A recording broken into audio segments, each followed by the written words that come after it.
Okay. One of the problems in sports is that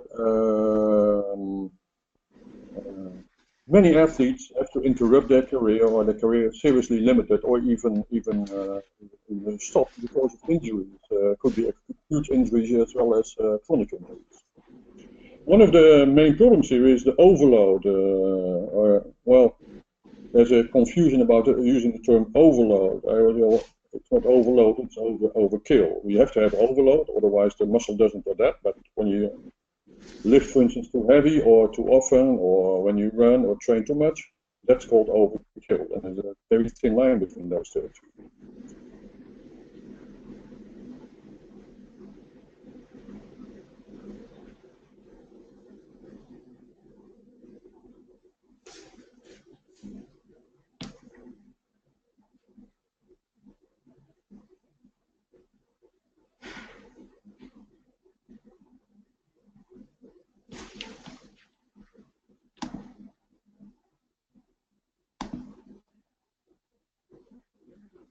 Days we used to take muscle biopsies, which was invasive, and we don't do this too often, and it's only from one muscle, and it doesn't tell you what we need to know on a daily basis, on a weekly basis.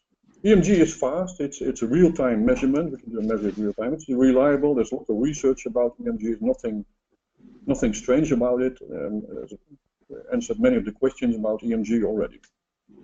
It gives us an idea. EMG measures which muscles work. So we put the electrodes on muscles, and we can see which muscles work during a movement. I'll come back to that later. It also tells you how hard muscles work. The higher the EMG amplitude, the harder the muscles work. That means more muscle fibers are recruited during that movement. And what is also important, of course, when muscles work in harmony, in synchrony, for instance, the timing and the order of muscular work is a very important factor. It's coordination or technique. So that all can be measured by simply EMG. Well, where do I go now? Yeah, here we go. Good. We use EMG for research. If you're a researcher, an exercise physiologist, EMG should be one of your tools. We use it for exercise selection. By the use of EMG, we can see if muscles work at all. Many athletes are using specific exercises to increase or change the quality of muscles without really knowing if those exercises really work on those muscles. A good friend and colleague of mine, Ted Cash, from former Karolinska Institute, has written a book about this, not by EMG, by a much more expensive and not very practical method, by magnetic resonance imaging with MRI. And he was able to show that athletes might think that an exercise is training these and these muscles, and it doesn't always have to be the case. I also use EMG as part of biofeedback, giving feedback to the athlete about, for instance, muscle tension or muscle tone, but also about heart rate, about breathing, about brain waves, about skin conductance, about skin temperature, and so on and so on. But EMG is certainly part of that.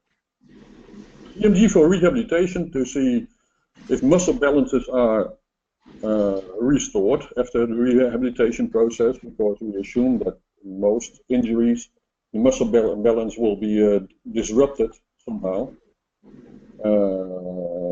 and this can be checked by EMG, and so we can kind of follow or monitor the recovery process. And more specifically, yes, we use the EMG to test muscle imbalances, and sometimes this is velocity specific. You might see that everything is perfect at a low velocity, but at a higher velocity, imbalance might show up, and the other way around, strange enough. All right. This is how we used to do it. There's one electrode, in this case for the vastus lateralis, an electrode, and you see a cable in there. It has to be attached to a cable, and the cable is going to an interface. You have to carry the interface around, and then there's a long glass fiber cable to the equipment, to the computer. And you can only test one muscle group at a time. In this case, the vastus lateralis. To test the vastus medialis or the rectus femoris, you need one or two other sensors and electrodes to test it. You see some of the work we did in the past with sprinters, with the sprinters in the top Idret Center in Oslo at that time. And what you see here in this picture, one of the ladies is performing EMG. This is called a maximum voluntary isometric contraction on the glutes, on the hamstrings, and this time on the glutes, to test the 100% or the baseline on the glutes.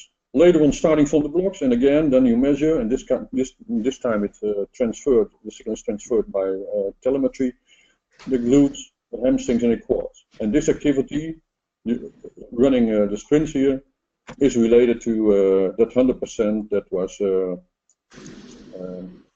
derived from the maximum voluntary isometric contractions, right? So yeah, this was more for research, but for me as a coach, it was interesting to see when muscles work, how they work, and in what order they work while sprinting at full speed and starting from the box. This is not an interesting one. This is an Irish golf player. His name is Paddock Harrington, and he used 17 exercises to increase his golf swing. And he came to me with the question, are those exercises useful? Well, first we have to know which muscles work, how they work, and what order they work while making a golf swing. So you see the electrodes on the adductor here, on the quad, on the hamstring, and on the abdominals. And then he makes a golf swing. We test which muscles work and which order they work and how hard they work, and then we did the same thing with his 17 exercises, and out of the 17 exercises, only 3 exercises approached the movement characteristics of the golf swing. So you could throw out 14 different exercises, which were great, might look great on the beach, but weren't any use for improving his golf swing very specifically. So that's a nice example of exercise selection. 14 out of 17 could be thrown out because the muscle didn't work, it didn't resemble the action of the muscles during the golf swing. You see, we also use it for scientific research in snipers and sharpshooters. You see, we use EMG here on the forearm as a marker for the trigger. And when you pull the trigger, you see here the electrodes for the brain waves, and then we know when the brain waves and which brain waves start to work when this guy is my wife pulls the trigger. So this is a marker, so we can see, okay, here is where the gun is really fired, where the whole thing starts, right? You see injuries. This was a soccer player from a famous club Ajax in the Netherlands. He had an hamstring injury. So we checked the left and right hamstring and left and right quadriceps, and you see the pictures here, the yellow and the purple. Doing different exercises, see there's an imbalance, and which exercises show this imbalance, and which exercises could be used to balance it out again, as a matter of fact. Okay. Since a couple of months I've been working with the Myotech system now, and basically it's the thing I've always been waiting for. You can imagine from watching the pictures before. First of all, you have multiple muscle groups only by wearing the shorts, which, as far as I'm concerned, is a great advantage. It's telemetric with the Bluetooth, which is much more reliable than in those days of scientific research, and then half of the time the things don't work and there's some disturbance or interference. This is much better and much more reliable than that. There's a software for analysis, because you can look at the EMG, but there's no further analysis here. We see the yellow lines here are higher than the purple ones, but that's about it. You can't see the real balances, and the algorithms are just not in there. So the software for analysis is really good, and you can also, like a kind of biofeedback system, have other channels attached to it, so you can make a relationship between muscle function and, for instance, heart rate and power output. So now you know the relationship between muscular work and metabolic work. Well, that's a great advantage. I'll show you something that we have done in the last couple of weeks. Practical uses. Now I use it for assessment of potential muscular balances. I have some athletes and coaches with athletes who came to me. Athletes are in a rehab process after ACL injury, for instance, and see, okay, how far are we? Is the left leg in balance with the right leg again, or is there still a discrepancy between those two?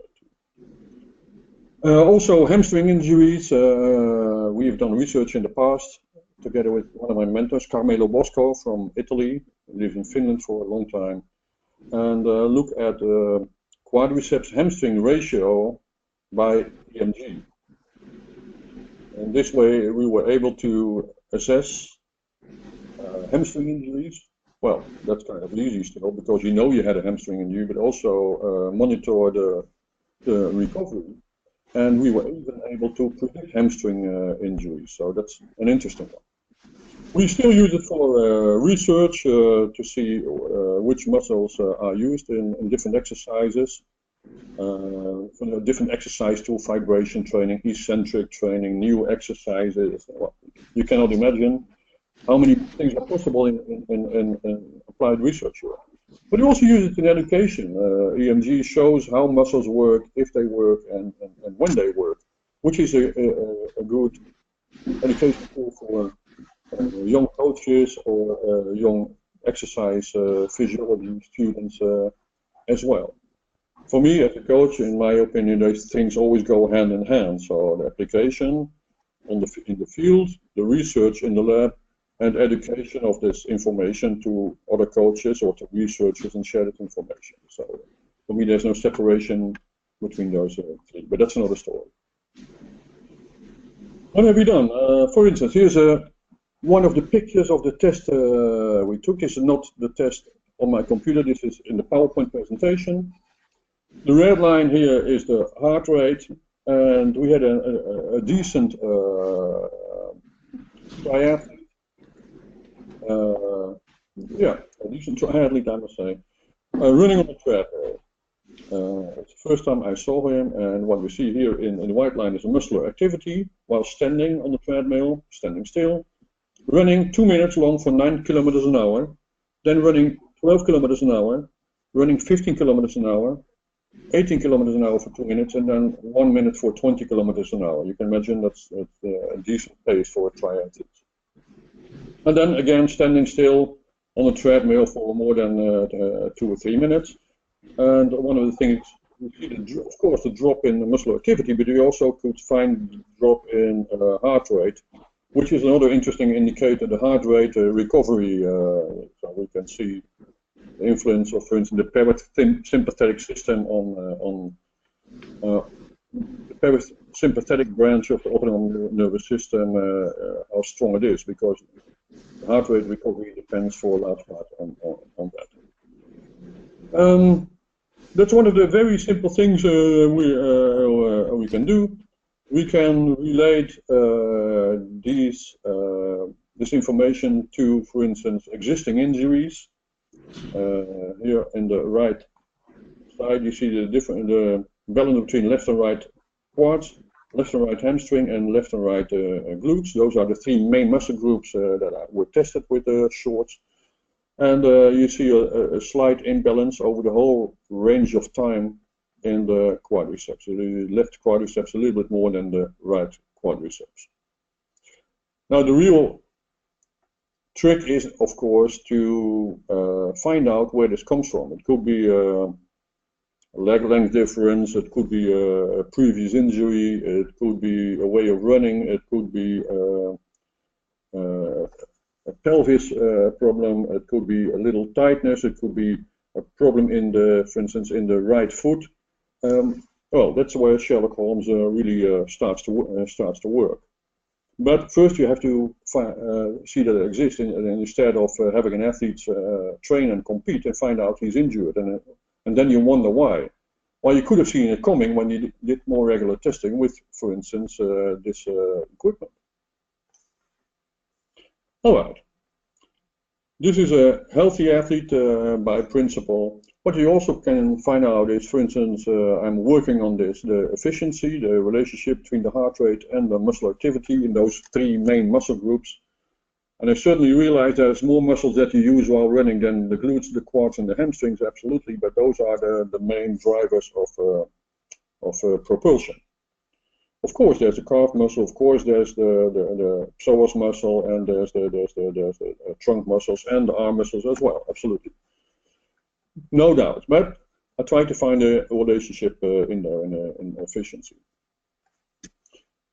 Another thing we did was with an athlete who had an ACL, a basketball player of the national team who had an ACL injury, and then made her do squats, vertical jumps, single leg squat with the rear leg on a little bench and then bending on the front leg up to 90 degrees. The same on the right leg, then with a load, with a dumbbell in the hand. You see it's a little bit heavier here, there's more muscle activity when the load comes in on the left hand side and on the right side doing it as well. Making very deep squats with the heels, with the butt on the heels, and then jumping from this position as well. So jump from a very deep squat jump.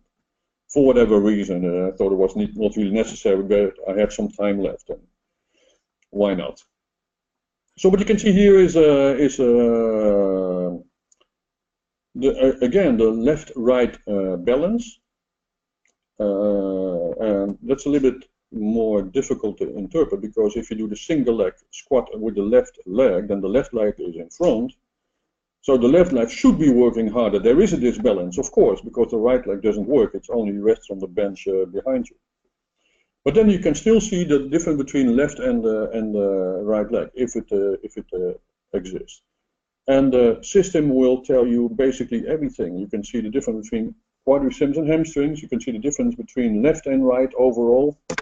I'm taking a quick to the, yeah. Here we go. You can see it here. All right. Oh, let me. Yeah, that's probably better. Okay, you can see the difference in hamstring and okay. This is a single leg squat on the left-hand side. Yeah, single squat on the left-hand side. And what you see here is that you expect the left leg to work harder than the right leg, and it just isn't true. The right leg is working as hard. Well, when you do this on the right-hand side, you see the difference that should be there. The right quad is working hard, and the left one that is resting on the bench behind her right now isn't working as hard. Well, you see a difference here. Okay. Now that's one of the things you can see. You can see the difference in hamstring left and right side. Yep. You can see the difference between quadriceps and hamstrings, and can see an overall picture of all the muscle groups at the same. But when you do unilateral exercises, you always see a difference between left and right, because the left right is doing something else on the right leg. So with 2 leg squats, there should be balance. With 1 leg squats, you always see this balance. So don't interpret this as being a problem. It's not a problem. It's basically what you do, what you want to do, and what you want to see. And then again, you compare left and the right leg. Now this lady is an exercise physiologist and a podologist herself, so I have a look at these things, and she gave me the interpretation very, very well. She could also, she knows the rehab process after the ACL injury. All right.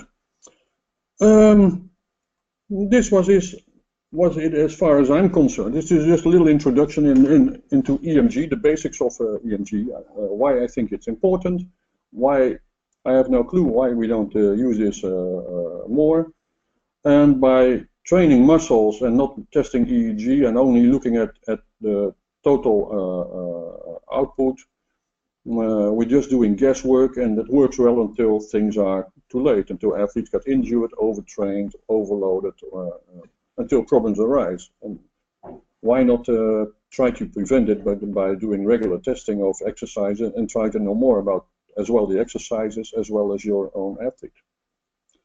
Any questions from anybody about this? I understand it's brief. I have no idea who I'm talking to in this moment. I have no idea about if you're an exercise scientist or a coach or an athlete, and I for sure don't know your level of education, so I made a little bit of a mix out of this. Any questions from the audience? Don't be shy. I'm far away from where you are, so there's nothing I can do. Anything?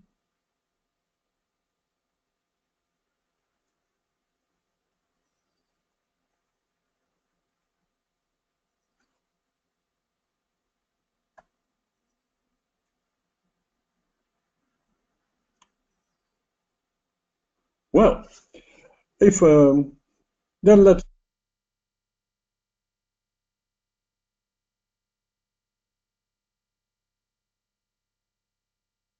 No, there seems to be no questions from the audience.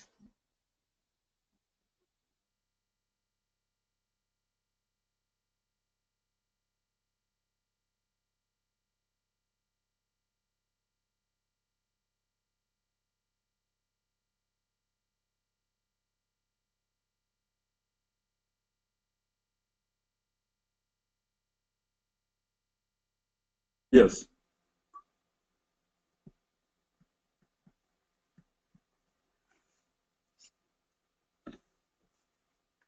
No, there seems to be no questions from the audience.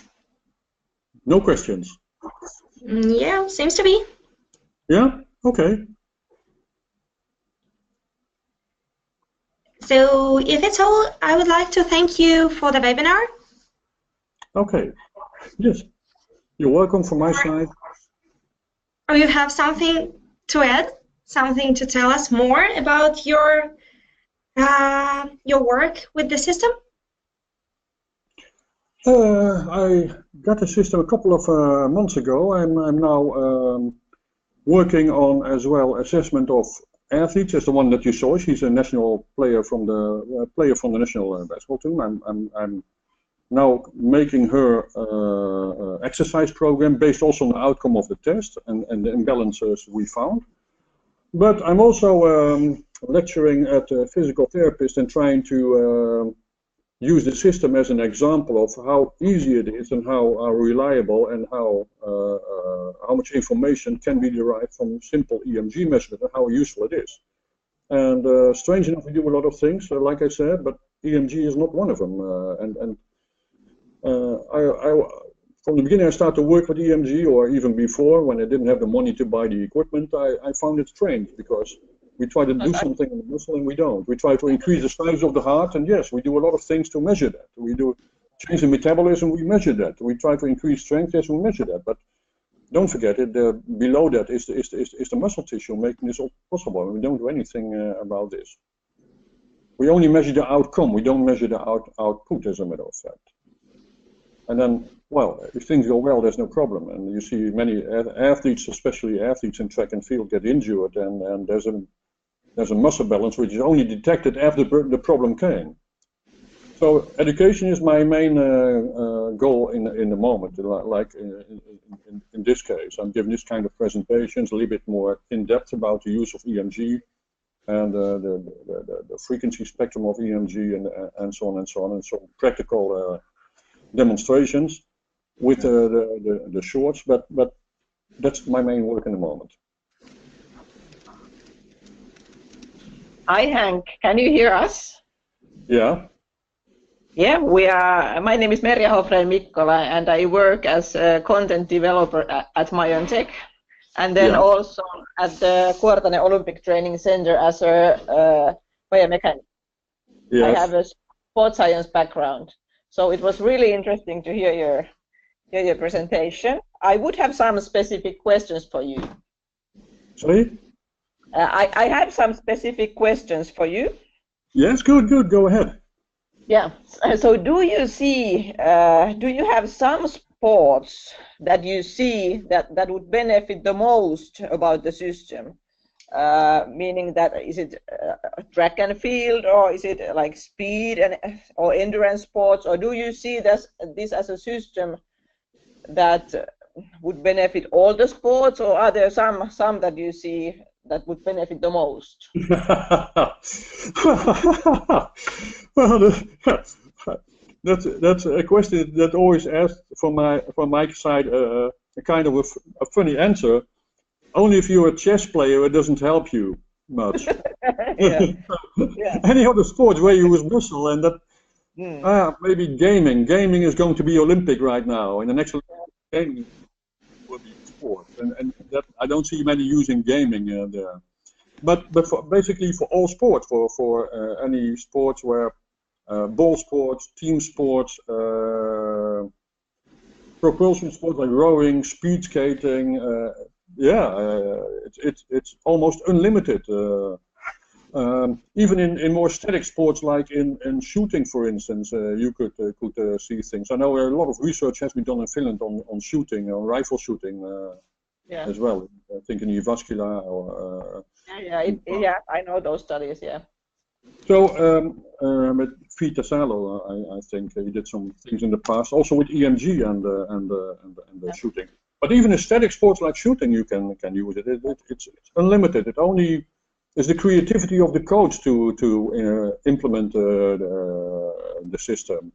Yeah. And when I lectured on last Monday for physical therapists, they all started, wow, yeah. Can you also do this? Yes, you can also, and this, yeah. So they start to be creative, and they see the system is there, and it's very versatile, as a matter of fact.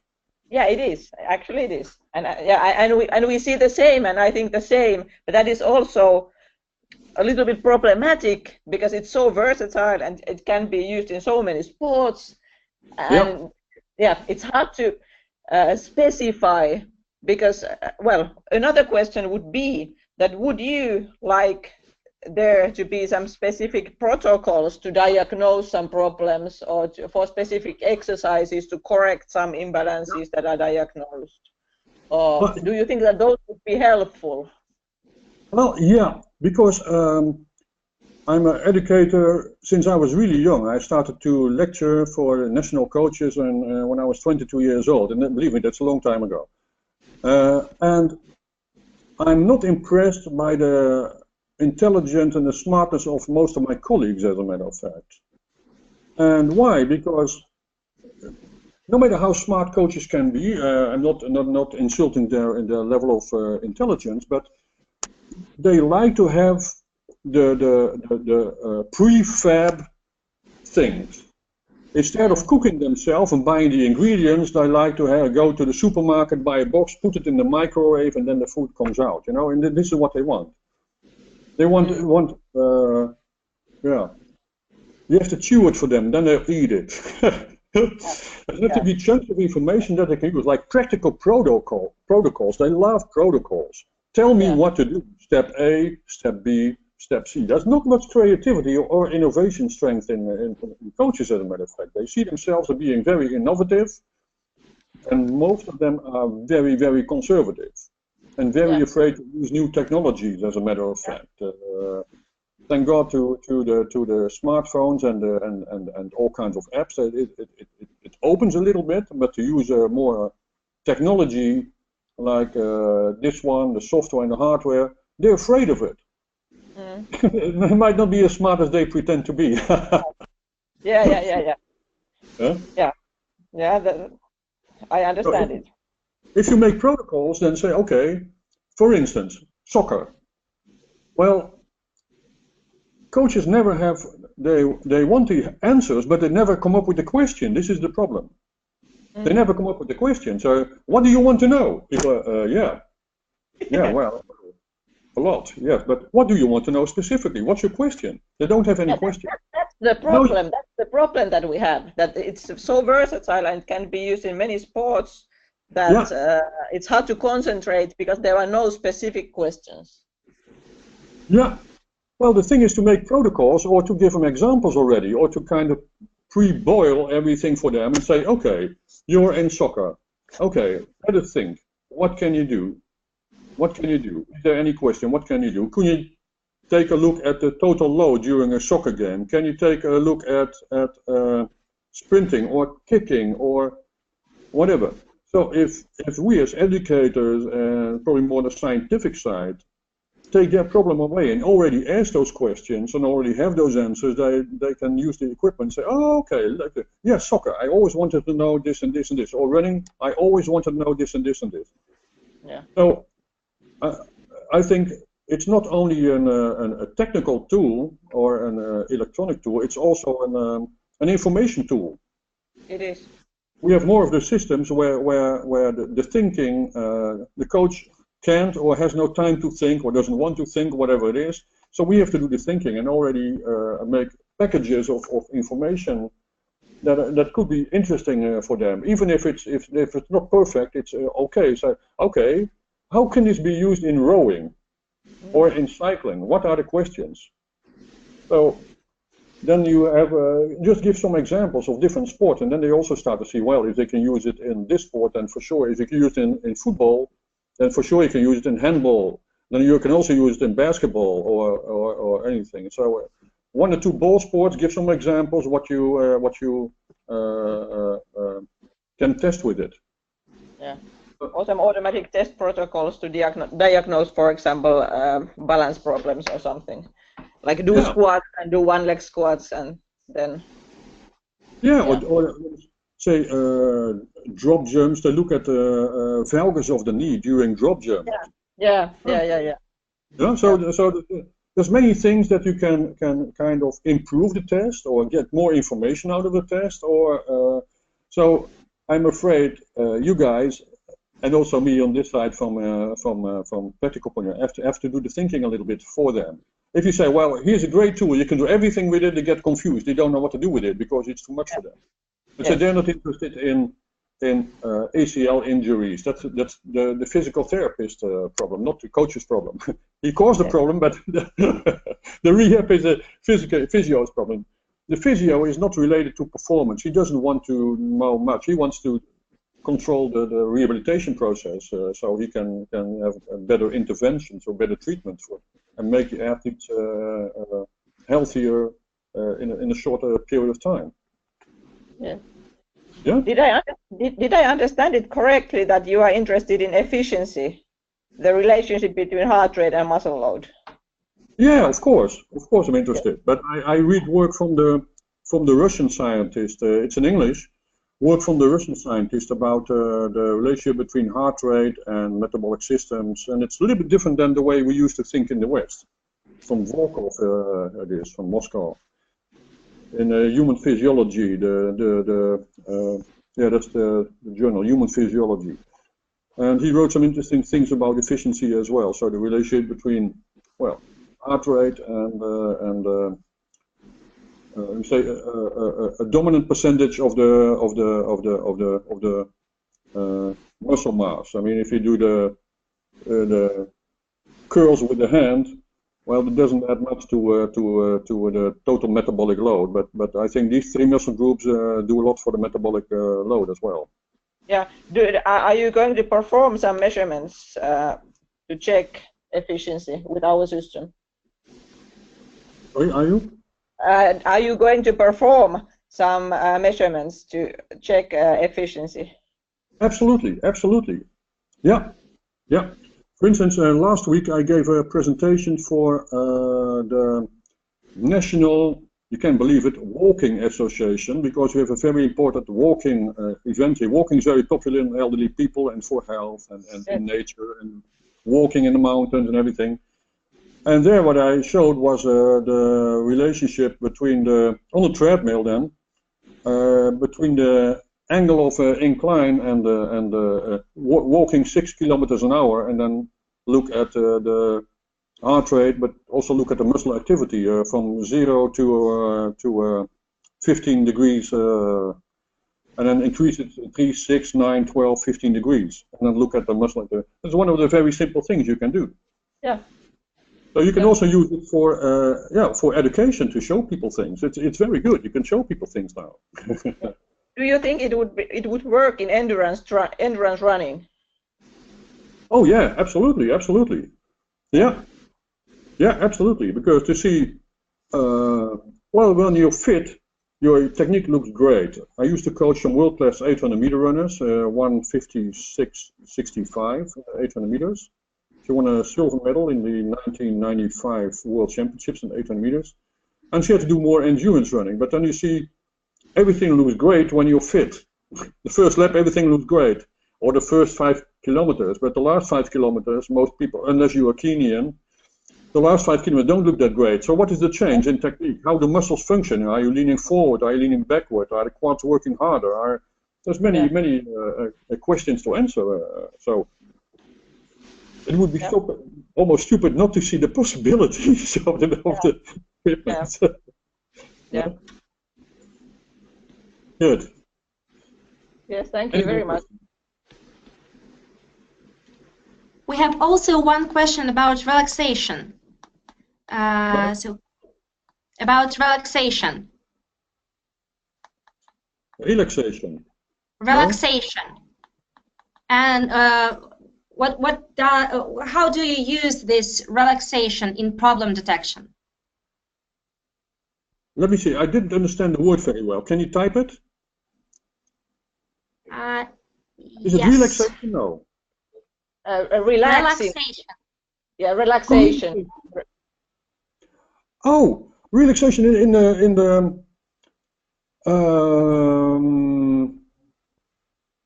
relaxation. We use EMG is very much used in biofeedback for relaxation. We put the electrode on the frontalis muscle or on the trapezius muscle, which are marker muscles for muscle tension. So you can feel with your husband or wife or boyfriend or girlfriend, if they're tense, you feel the shoulders here, neck and shoulders there. It's a trapezius muscle always tensing up. And that's kind of normal. So you feel a higher muscle tension after a hard day, or that's a normal response. So by seeing the muscular tension or the EMG output, you can also relax it. You can only lose weight if you have a scale, then you know you're too heavy. If you never use a scale, how do you know if you're too heavy? So how can you lose weight? You cannot, because you don't have a scale. So biofeedback is giving this this information through EMG. And we use it a lot. Also in strength training, we use EMG as a guideline in strength training to learn to recruit more fibers. Not only look at the weight that you can push away, but also look at the EMG output. And then you can give also acoustic feedback or visual feedback if you reach a certain level of EMG output as well. Hello, Henk. This is instead of only looking at the weight, you know. So it's very interesting. You can also look at co-contraction, for instance, or you can look at decreasing co-contraction. If you do knee extension, you can want to use the quads and not the hamstrings per se. Hello, Henk. Yeah. Hello, Henk. This is Pekka from Myantech. May I interrupt you for a moment? Go ahead. You showed the muscle monitor real data a couple of minutes ago. Can you get back to that screen? Yeah? The real data, you mean? Yes, yes. Yeah? And then when you go to the right side to the problem detection section and you switch on the last, yes, exactly. That's it shows the relaxation levels that we have defined for the muscle monitor. Exactly. But the thing is often that you have relaxation, how can your muscles be relaxed when you're standing? Real relaxation only is when you're suspended in the air, up in the air. And even then. So real relaxation, I think it's a hard one, because it depends many times on the position that you have. Are you lying on the floor with your legs extended or your legs flexed? Well, that makes a difference, a relaxation in different muscle groups, or the pressure of lying down. So I'm not looking for total relaxation, but I'm looking for relaxation. So yeah, it is telling us something for sure. I used it in biofeedback, but also in this way, yes, absolutely. But until now, we didn't see much strong relationships here, or strong associations between different things. But I'm disappointed and happy that it isn't this way, because it means everything is kind of okay. Yeah. Have you ever seen the problems with the relaxation in the muscle monitor? Do you have that kind of samples? Do you remember? So what do you mean? What kind of samples? Yeah, well, the relaxation bars showing yellow or even red colors. Have you noticed that ever? No. Ah, okay. Well, I think we need to send you some real data samples which show how the relaxation is associated with problems with the hamstrings, for example, with the cramping and other problems. Yeah. We will get that data if you haven't had that. Okay.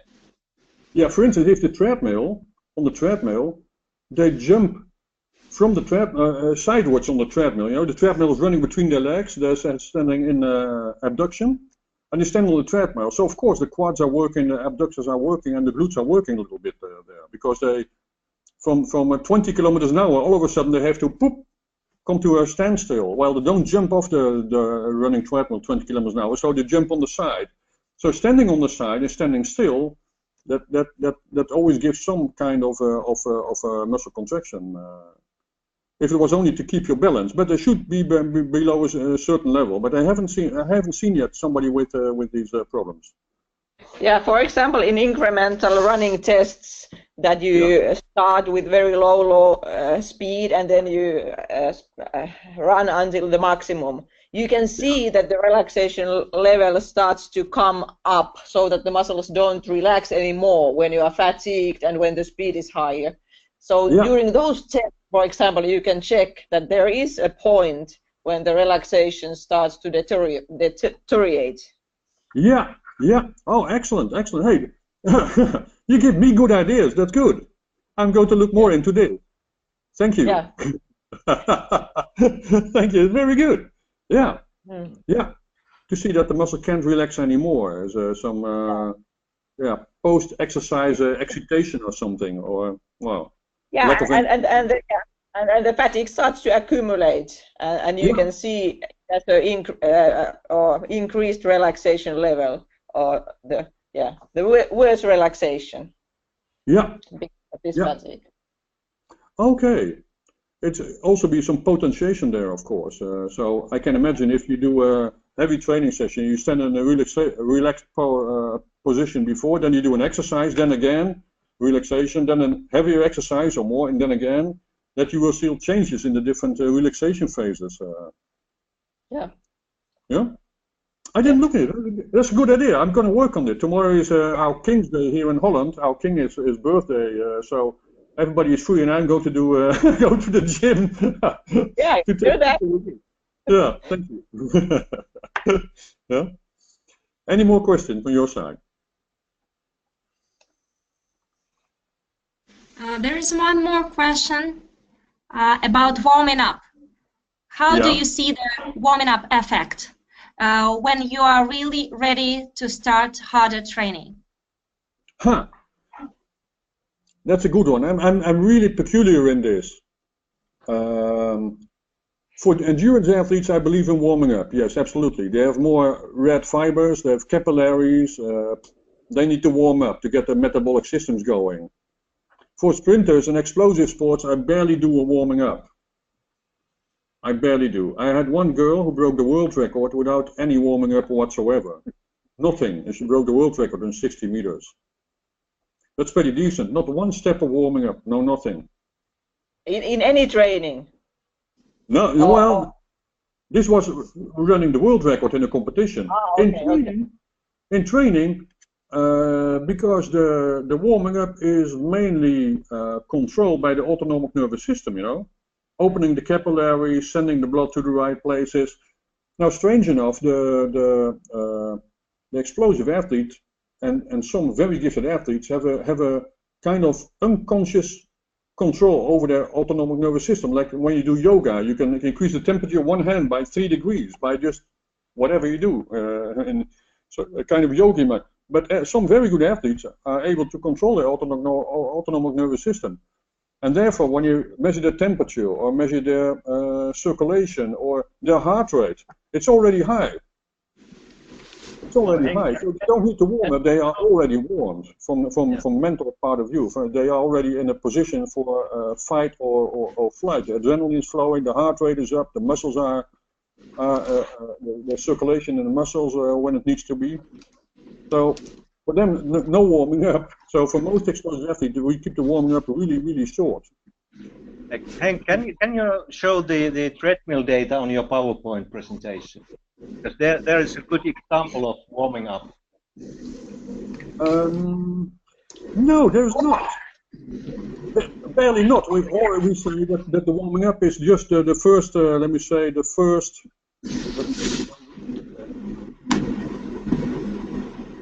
You have your PowerPoint presentation there.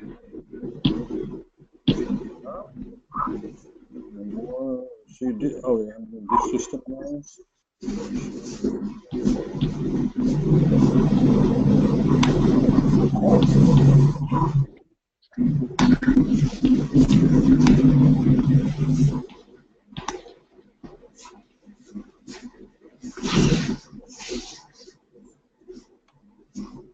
Basically, it was the other example. No, basically it's not, because we use a very gradual, how do you call it, increase of intensity or walking speed or running speed or cycling speed. So we use that as a warming up. We don't do a real warming up outside of the treadmill or outside anywhere. We're just standing still as a baseline, and that's about it. So kind of a relaxation phase before. It's here, 10, 1 minute 30, then 3, 6, 9, 12, 15 kilometers an hour, and then 1 minute standing again. There was another example that you showed during your PowerPoint. Let me see, Michael, I think it is. Michael. Yeah, I don't have all the tests on the computer. This is my home computer, as a matter of fact. This one, yes.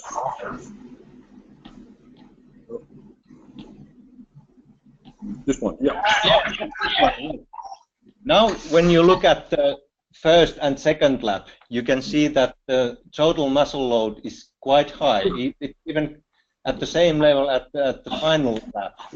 Yes, so exactly. During those first phases, the muscle loading is high and it actually goes down while the speed is increasing. And that's first and second laps, according to our experience. That means that then the muscles are getting warmed up. And the third lap, then you are on your optimum level. Yeah, exactly. Yeah, that's probably true. It's more of a, let me say, a motor warm-up, running muscles to the right movements. Absolutely true. Yeah. But this is a triathlete. He needs that.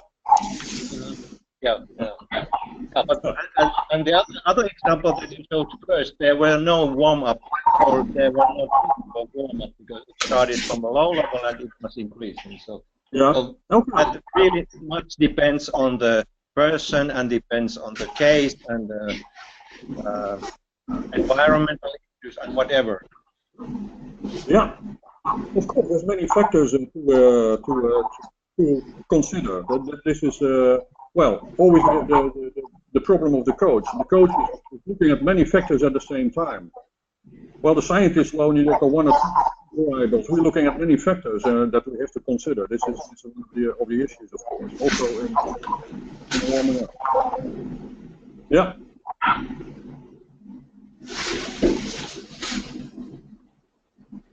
Okay, hopefully regarding the warm-up. Are there any other questions, Maria? No, I don't see any other questions we can discuss right now. If you have any questions left, then you can always mail me. I think Maria has my email address. If there's any questions left or anything pops up or any good proposals for research or something, or just let me know, and I'm always willing to share my information with you. So there's no problem. Yeah, well, I'm always sharing data with people all over the world. So if you want to know something or any question comes up still, just get in touch with me, or we can organize a Skype or something. No problem. Yes. Thank you very much. It was great. Thank you very much. Thank you for your time, your patience, and your good ideas. Thank you. Thank you. Bye-bye. Bye. Bye. Bye-bye.